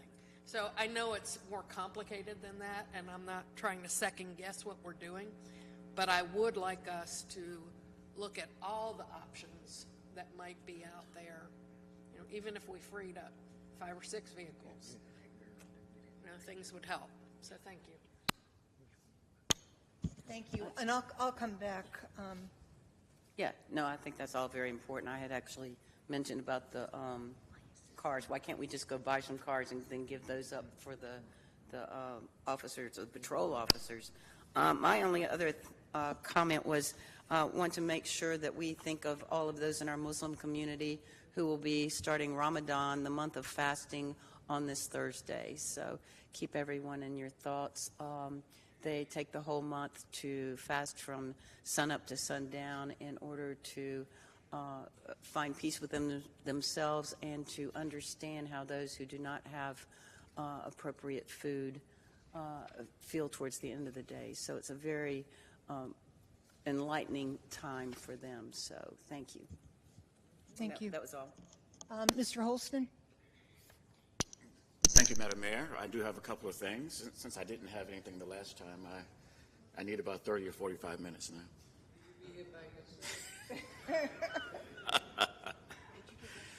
couple of things. One is looking at our consent agenda, there was one item on there that I wanted to highlight, and that was the Lake Daniel Bridge project, sponsored by the Parks and Rec. That was a collaborative public-private project with Build Greensboro Together and Peter Reichert and the Cone Mills Foundation and the Crescent Rotary, East Greensboro Rotary, all have come together.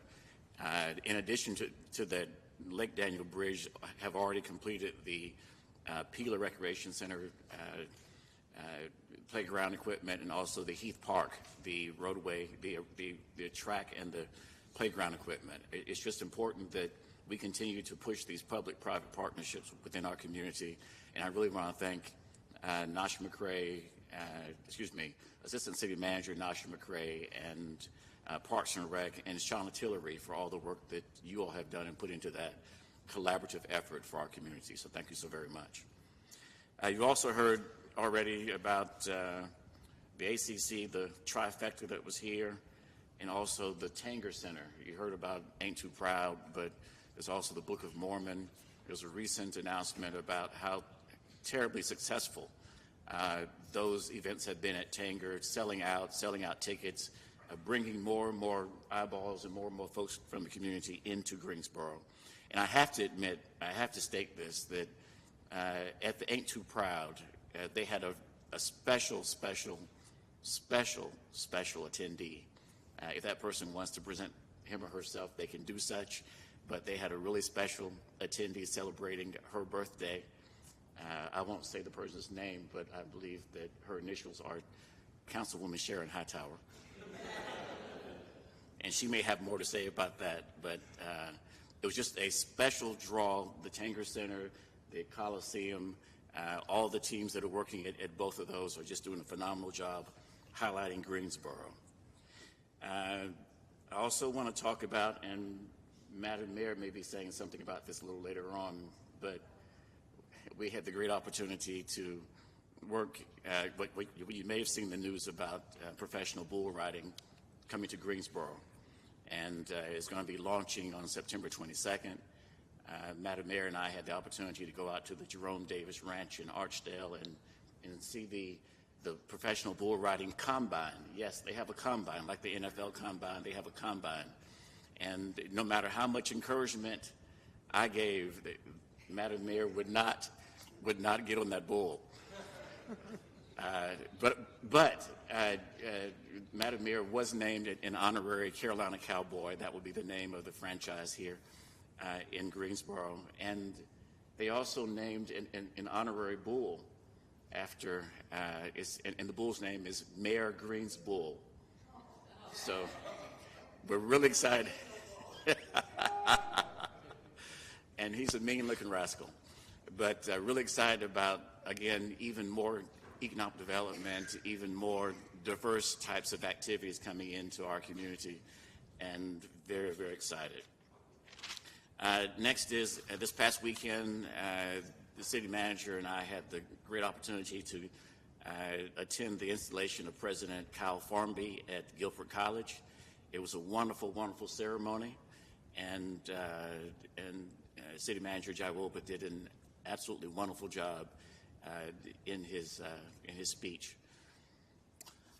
Next is, and kind of going more so to the business, Madam Mayor brought up the information about our GPD and the salaries. It's going to be very important that, whether it's GPD or whether it's field ops or water resources, that the City of Greensboro and the staff, we are really a customer service organization, and we're no stronger than the weakest of our customer service organizations.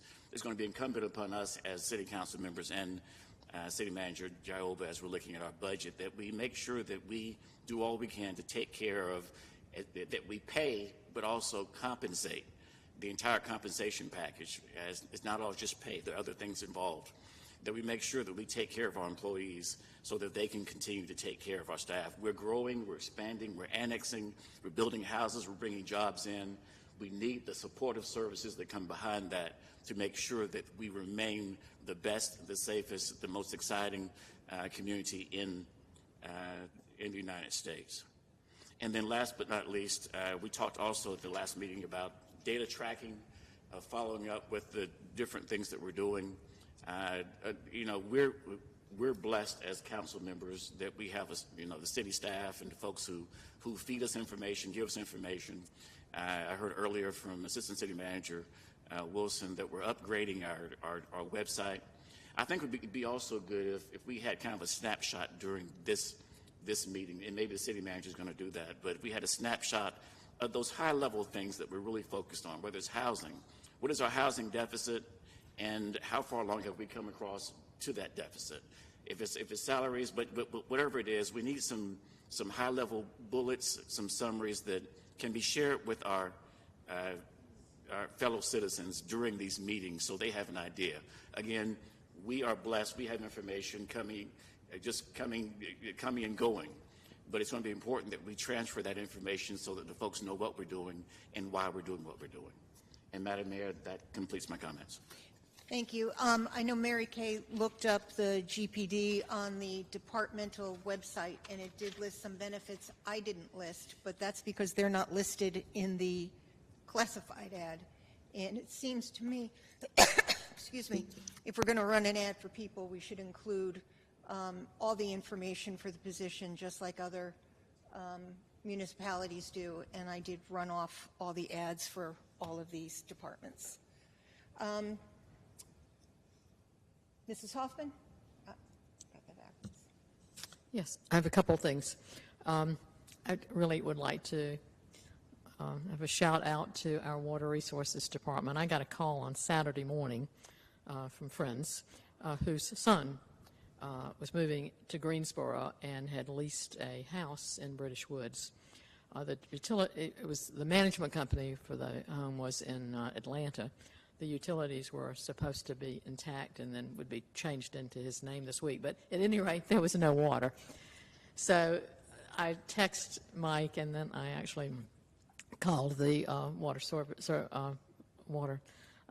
resources number and spoke with a really nice young woman. Bottom line is, I think within an hour, our employee who was on duty for the weekend was there and got the water turned back on at the street. So I tell people all the time, you know, what amazing people we have who work for us at all levels in the city of Greensboro, and this was truly just another one of those examples.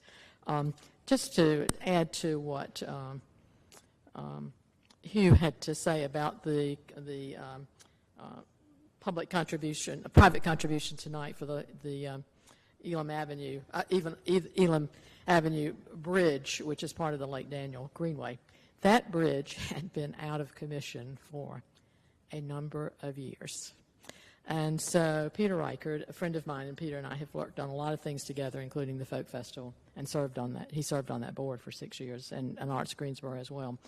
So Peter came to me and he said, you know, how can I help raise some private money to get that bridge rebuilt? And I said, well, I think that's a great idea. I had actually worked with a friend in District 3 a few years ago on a project where he was willing to contribute money to Parks and Rec for another project.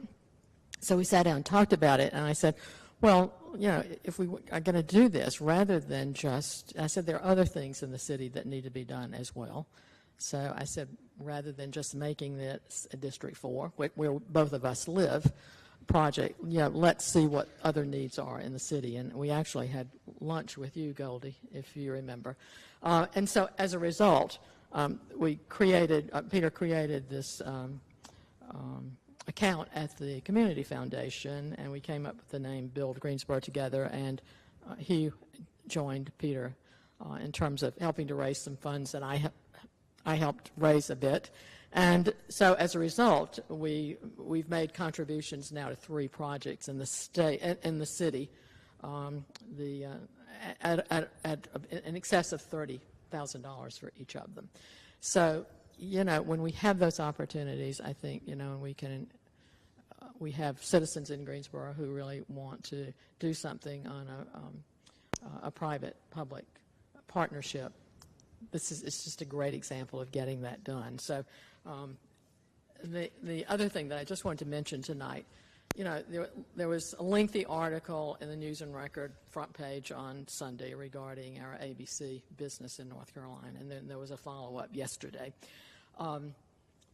I think it's important to keep this as a state-controlled business in our state, but I'd really just like to give our citizens the numbers for what that means in Greensboro, and we really have, over the last 10 years, we've worked at modernizing and improving dramatically our ABC business in Greensboro, really to better serve our customers and to improve our business so that we are adding more money to the city coffers. So, last fiscal year, our ABC business was $76 million here in the city of Greensboro. And our contribution to the general fund at the city was about $6,300,000. We're on track this year to our business this year should come in at about $81 million. And so we can maintain certainly that level of funding to the city. I want people to know that, we operate 16 store locations in the city. We have a warehouse operation where we actually allow the police department to store vehicles in a part of that warehouse. And we've just purchased land to open a 17th store in the city, and then we're looking at land to replace a store that we would enlarge and update. And we employ 120 people in the city of Greensboro. So that's what the ABC business does for the city of Greensboro, and I know that we will continue to operate this at a very high level.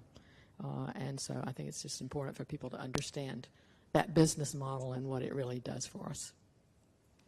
And Madam Mayor, just real quickly, Nancy, we had a target for Build Greensboro Together of some $30,000 for the 3 projects, $30,000 each. We ended up at almost $200,000.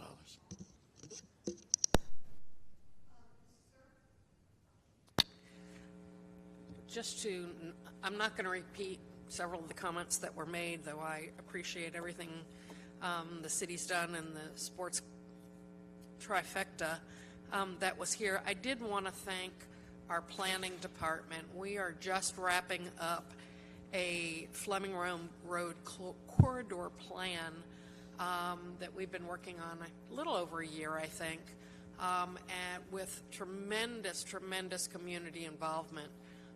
We had the final wrap-up meeting just this past week. We had great attendance. The outreach has been tremendous, and I think those types of projects of getting the community involved, et cetera, are great for the community itself. So I was very excited. I appreciate all the hard work from our planning department and their dedication to getting it right. So thank you. That's all I've got. Dr. Wells. Well, just to piggyback on what Councilwoman Hoffman said, when Peter Reichert talked to her, she told him about me because he said that he did not think it was right for them to work on the bridge. So when I saw the bridge project, on our agenda tonight, I was pleased to know that that's moving forward. But he said he thought about they were going to work on the bridge, and what were they doing for East Greensboro? So he had a heart, and then the people that worked with him had done 2 parks for us. So they've given to Peeler and they've given to Heath, and we really appreciate that. And I thank Ms. Hoffman for moving him on to me. Well, I have big news. Big news. The Ryan Companies USA Incorporated, a national commercial real estate developer and contractor in Minneapolis, Minnesota, announced Wednesday that the work is underway for development for the remaining 30 acres at Pyramids Village for a commercial district. Now, we've been waiting a long time Now, this is coming to East Greensboro at Pyramid Village. The company believes in Greensboro and wants to invest in its future by creating transformative projects in collaboration with local partners in the city. The vice president says that Pyramid Village Commercial District is a great opportunity for our team to contribute to the city's ongoing revitalization effort. The development will include multiple asset classes, including healthcare, retail, multifamily, and hospitality, according to the release from the city. So neighboring businesses, including Lowe's Home Improvement, are in that area also. I'm really excited about that because this will be an economic boom. It will be, it will make things look better in the area. It will bring jobs. It will bring a lot to the area. And so I'm very proud about it. And I know some people in the city had to work with the company to finalize all the plans. So I thank all of you that helped, but it is a big success for the city of Greensboro. So pretty soon you all will be coming over to the Pyramid Village.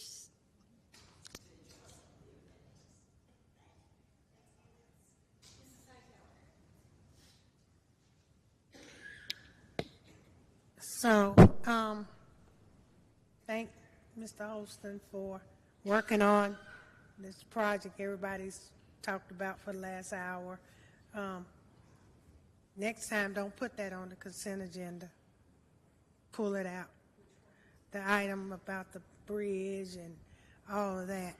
Heath Park was included, and I appreciate Mr. Holston who called me and asked me. We're in East Greensboro District 1. And so it was needed, and I appreciate that. But I want to talk a little bit about something that's bothering me. A few months ago, I asked for pay equity study, and I kind of want to know where we are with that, because we start our conversations with police pay, and we end our conversations with police pay, and we throw the rest of us somewhere in the middle. It can't be about one department. It cannot be. Ms. Hoffman just talked about getting water for someone. In December and January, you all will sit here and give kudos to the guys that go down in the cold and the ice, the guys who work on the street, that scrape the roads, pick up trash. But then it's a lost cause the rest of the year. That bothers me. I'm sorry. We need police. We need fire. But we also need trash. We need water. All of that's public safety. And it's almost if we get so caught up with that. Yes, we want to be competitive. But I just saw an email recently where our workers are saying they now want to start getting paid at least $20 an hour. So they want to be compensated. They want to see lower benefits. They want to see more vacation time pay. All of our workers need to be treated equally. That's not happening. It bothers me. I don't discount the police. We know we need them. I'm not coming if somebody called 911, and I get that, and I admit that. And as long as they're coming and doing their job respectfully, that's great. But everybody has the potential to get another job in another space and in another city. We have lost clerks that have gone to other cities. We've lost a lot of employees who have left to go to other spaces and get paid. So we've trained them too. We're being very dismissive Maybe you don't mean to be, but it comes off that way. And I've heard it from other employees who say, we get tired of looking at city council and that's all y'all talk about. What about us? So we probably will hear from some of them on the 4th of April. Because I've heard in the rumor mill they're coming.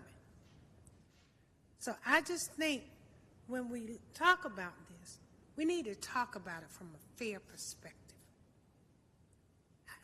It troubles me deeply because there are guys that's been sitting on that stinking trash truck for 19 years. That's hard work too. It is. And to ask them to do it in 95-degree weather, that's just as hazardous as the next job. So I just really wish we would think about some of that. I know you all are concerned. I'm concerned about people's public safety, very much so. But I'm concerned about it all around so that our citizens look in and say, well, all they want to talk about is police. That's all we need, police, police, police. But I tell you what, let their trash not get picked up. And how many phone calls do we get? My trash got overlooked. And then you got to send a big truck back out there to pick up that trash. And we do that. We do that. That can't be dismissed. So I just need to say that. And I need to know where the pay equity study is, because I think we really need to start looking at it in black and white. Like the mayor, pull some numbers here. Black and white means a lot. So. We can answer that with regards to pay equity study. I will ask ACM Larry Davis to speak to that. Councilor Hightower, I'm sorry, because I have an update on that, and I should have sent something out to council. I was holding it until Friday, but I could have sent something to you immediately, but I'll update council as a whole. We have been disappointed with that process. We have gone out to bid twice and have yet to get a legitimate submittal. All of our submittals have been declared non-responsive, so we're going to go out and do an individual direct solicitation and try to get that project moving. So I apologize for the delays. We've tried to go through our typical RFP process, and we just have not been successful. Well, I appreciate the update, but I would like for in the future not to have to ask for one. I mean, sometimes I feel like I ask for stuff and it just falls off in a hole. I know you all are busy. I know you got work to do. All of us ask for stuff. But sometimes I just feel like it just falls in a hole. And I don't know where it went. I apologize for that. If you notice that the draft work session calendar that we gave you some weeks ago actually had it listed to have been presented at the work session yesterday. Oh, when did we have the work session? Last week. That was the plan, that we would have presented it to you on March 16. But once we realized what the issues we had with procurement, we pulled it off. That we did not want to come to a work session only to inform you that we had non-responsive bids. So that's really why. But we should have informed you. We were just waiting to do that this Friday when I send out my bi-weekly updates, was what we were waiting for. But the original plan was to have come to work session March 16 to present it to council. Well. So we definitely will get on it. Well, I know there are a few firms that do it. So I don't know if we did that outreach to them or not, because I've read a pay equity study in its totality done by one. So I know there are some companies out there that do it. I mean, is it cost? Maybe is it in our scope of reach? I mean, I don't know if it's MWBEs, who it is, who it may be. But I can share that with you, whatever, But I just would like to see us try to get that addressed. Sharon, let me say, I don't disagree with anything that you said. I picked police. It was the easiest to go in and find the categories in each of the different cities. When it comes to field ops and water resources, I don't know that we're comparing equitable jobs. And that's really what we have professional staff to do. I'm one person. I picked the department that we've been talking about. It was not making a value judgment over one department over another. You're absolutely right that when somebody turns their water tap on and there's no water there, that our water resources guys are coming out in the cold and the heat, and so there was not a value judgment there, but we needed to start somewhere. And, you know, I don't know if we can go to the Bryan School and ask them to help with the pay equity study. We talk about our colleges and universities. I don't know if, you know, we can go to A&T and, you know, try to get them to help us work on it. But we are coming up on budget. We're going to start having these budget talks, and we need to have the absolute basic information before we move forward with it. So, you know, we do have a tendency, I think, to study things to death, and we had a discussion about that in the NPO meeting just the week before last on how long it takes to get a traffic study, a parking study. You know, we just have to find a way to move forward and get the information on a timely basis. So, and I appreciate that, and I understand the piece about the study, but what you want to ensure is that you're working from accurate data and not presumptions, because I think a lot of times I hear things that are just basically assumptions. Oh, they're going because of this, and they're going because of that. I've had some of them tell me, that's not why we're going. It ain't got nothing to do with the money. I've heard that multiple times. So I just think we need to have something comprehensive that we look at in a fair manner. So that's one of my concerns, and I hope we can get somewhere with the pay equity study, because I think it's eye-opening. When you read the report that I've read, it's eye-opening. It's not just necessarily just categories. It's women versus men. It's age. It's all of that we look at as equity. And I think if we're going to spend these dollars to get good customer service, then we should be making sure that it's spent equitably. And I think maybe we'll get better customer service. You know, sometimes people ain't making what they think they ought to make. They ain't too happy. We need to figure that out too. But anyway, I digress. I will say the other thing I would like, Mr. City Manager, is I would like to start seeing the goal-setting spreadsheets attached to some of these contracts, because I want to see the goals set on these. And on the goal-setting spreadsheet, just so you know, it captures all firms that are available for a particular category. Then it deaggregates the MBEs and the WBEs, as well as the availability. So the rhetoric of we have nobody available is in essence not correct, because it reflects that. It shows there are 6 firms available for painting, there's 6 that are MBEs and 6 for WBEs. So we know that out of all 40 firms. So there is a way to make sure we're more inclusive. We just have to be more intentional. But I'd like to see that spreadsheet. Also, the MWBE utilization report is gone. It used to be attached to the agenda, and I could go through it and see it. It's there. When was it there? Did they put it there? Because recently it wasn't there. Unless they put it back, because I've looked for it the other week and couldn't find it. So maybe they left it off. But yeah, it is there. Is it back? Okay. Well, that's good, because I had looked for it. But if we can make sure it's there, because I think that's a critical eye-opener. When you look at that utilization and you see these contracts, and then you see the percentage, we got another disparity study. I think everybody's hope is that this disparity study is just going to have this glowing report. And I don't think it's going to. And I think we have to be more intentional about ensuring that it does. I will say, I took your time tonight. I did, thanks to 2 friends of mine, I did go see Ain't Too Proud at the Tanger Center. It was a very good show. My daughter and I enjoyed it. She and I shared our March birthdays together. She just got home from Phoenix, so we were able to hang out.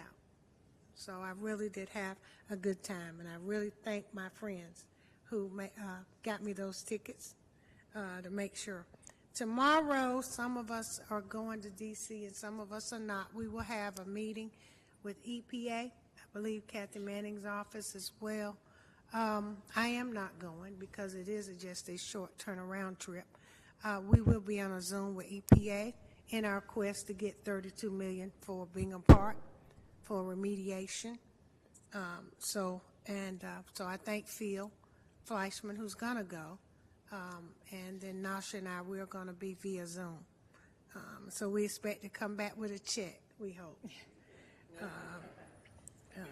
A big check, absolutely big check. So thank you so very much. Thank you. Well, I'm going to land on a happy note. Sharon and others mentioned the Tanger Center, and there were some numbers that came out for the first three shows of this current season that 68,000 tickets were sold. And I believe that's over a total of 27 performances, if I counted it up right. So that meant that the average show had over 2,500 people. Tanger is really doing what we thought it would.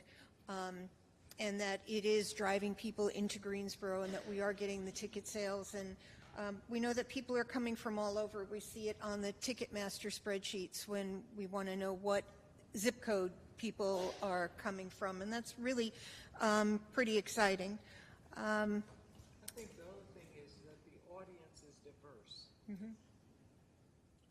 That's, we heard in the beginning, well, some people wouldn't be able to come. The audience is very diverse. Well, and I had the pleasure of watching the symphony, I think it was last week, with over 2,000 grammar school kids from Guilford County Schools, and over 20,000 came over those couple of days. And anybody working downtown, you'll know that they were closing the roads down for all those school buses. But it's great that there's a partnership with Guilford County Schools, and I know that some of them will be going out to the Science Center and taking advantage of another great Greensboro amenity. Yvonne mentioned all of the great stuff that was happening with sports. We had the ACC swimming and diving, ACC women's basketball, men's basketball, Division III swimming and diving championships, and basketball first and second rounds. That was all within the last month, and those were overlapping events, and they're, according to the CVB and others, that is a $33.5 million infusion into the city of Greensboro. That does not mean it's into our coffers, but it is going to small businesses. It's going to restaurants, shops, hotels, and so ABC. It is really spreading the money around, and that is wonderful that all of those things were going on at once, and things were going on at Tanger and other places throughout the city at the same time. So those are really good numbers. We've had a lot of great information, and if you want to hear more about great information, on March 30th, we're having the State of the City at Piedmont Hall. I would encourage people to go to the website and buy a ticket, because we're going to be talking about all of the wonderful things that are coming to the city of Greensboro over the last year and through the future. And each council member is included in that State of the City. If you recall, you did a video. And so it'll be a really good time, and it'll be the first of many. I want to thank Carla Banks and LaToya Caesar Crawford for the great help that they have been giving us, pulling that event together. I hope that lots of people will come out and see it. You said buy a ticket. They don't need to buy a ticket, do they? Or just get a ticket to get in? We don't have to buy a ticket because it is our event. Right, but is it a ticket for the people attending? Yes, it is a ticketed event. Free or? It's a ticketed event, just like people who go to the chamber and the green merchants, and yes. I looked on the thing they sent us. I didn't see a price. It just said RSVP. Yeah, that was us. For us. Yeah. Better hope I didn't send to somebody. Well, anyway, those are the end of my comments. Mr. City Manager? Oh, Well, Carla's just saying it is free. yes, it's free. It is free. I was gonna say that too. Oh, because we had talked about a ticketed event, so come this year, because next year it might not be free. Yeah. Well, I was going to bring that up, so thank you very much, Carla, for correcting that. We do have an update on the police vehicles. I will ask ACM Trey Davis to update you on that. And I'll give a more detailed update in the next couple of days, but I just wanted to go ahead and give a preliminary. We did get 20 of the vehicles in. Those vehicles were actually ordered in December of 21. We finally got them in February, which is February of 23, just to kind of give some context. The first 10 of that batch have been sent out to a vendor to install some of the police equipment, like the center console, light bar, things like that. But again, I'll give you an update on the progress so you can have an exact. Also, Councilwoman Thurm, I'll give you an update on the fleet management. I do completely understand your question and the inquiry. I think there's some other things I'd like to articulate to council overall about how they deploy the staff and what, if a sworn police officer is in a position that he might have to take police action, what he needs to be outfitted with. So I'll give you an update on that, and then the security fencing as well. And again, the figures that I handed out, and I'll give you copies, those came directly from job postings from the individual cities, including ours. Yes, ma'am. Thank you. Thank you. And Deputy City Manager has some good news to share with regards to the mega site. Yeah, I'll be brief. I just wanted to brag a little bit on our water resources team. When Toyota and the mega site happened, you recall that we were all elated, but at the same time we had some commitments to keep, and that's a schedule for infrastructure. Our folks are so good. We are 3 months ahead of schedule, and they have water running to that site today. So, a little bit of happy for you. Yes, yes. Mr. Manager, that's the kind of thing we need to hear. I know a lot of times that kind of thing takes place, but we don't hear it. We need to hear it so we can brag. Yeah. Ain't too proud to brag. Well, thank you. That's all I've got. Thank you. Mr. City Attorney? I don't have anything to say, but I would add that my team was involved in that as well. Yeah. Any other comments, or do we have a motion to adjourn? So moved by Mr. Holston. Seconded by Dr. Wells. All in favor say aye. Aye. We are adjourned. Thank you. And we adjourn before our break.